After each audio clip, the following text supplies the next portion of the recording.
Hi centum of viewers. இன்னைக்கு நம்ம எந்த ஷார்ட்ஸ் பார்க்க போகிறோம் அப்படின்னா, ஆந்திர பிரதேஷ் மாநிலத்தை பற்றி ஷார்ட்ஸ் பார்க்க போகிறோம். இது எதுக்கு ரொம்ப யூஸ்ஃபுல்னா, ஆர்ஆர்பி, எஸ்எஸ்சி அண்ட் பேங்கிங் எக்ஸாமுக்கு ரொம்ப யூஸ்ஃபுல்லானது. ஏன்னா இப்போ இருக்கிற ஜிகே கொஸ்டின்லாம் ஒவ்வொரு மாநிலத்தை பற்றின ஃபேக்ட்ஸ் நிறையா கேட்குறாங்க.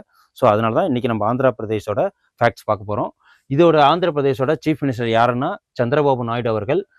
சந்திரபாபு நாயுடோட எந்த கட்சியை சேர்ந்தவர்னா தெலுங்கு தேசம் பார்ட்டி, ஓகேங்களா, டிடிபின்னு சொல்லுவாங்க. இதுதான் அவங்களோட சின்னம். தெலுங்கு தேச பார்ட்டியோட சின்னம் இதுதான். ஆந்திர பிரதேஷ் மாநிலம் வந்து எப்போ உருவாக்கப்பட்டிருக்குன்னா 1 நவம்பர் 1956 உருவாக்கப்பட்டிருக்கு. இதோட கேபிட்டல் என்ன அப்படின்னா அமராவதி. லோக்சபா சீட்டு எத்தனைனா 25 இருக்கு. ராஜ்யசபா சீட்டு 11 இருக்கு. விதான்சபா சீட், அதாவது மொத்தம் அசம்பிளி சீட் எத்தனைனா 175. அசம்பிளி சீட்டுன்னு சொல்லாமல் ஏன் விதான்சபா சீட்டுன்னு சொல்றேன்னு நீங்களே நோட் பண்ணிக்கங்க.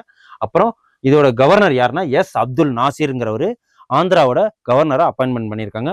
நோட் பண்ணிக்கங்க. எக்ஸாமுக்கு ரொம்ப யூஸ்ஃபுல்லாக இருக்கும். நன்றி, வணக்கம்.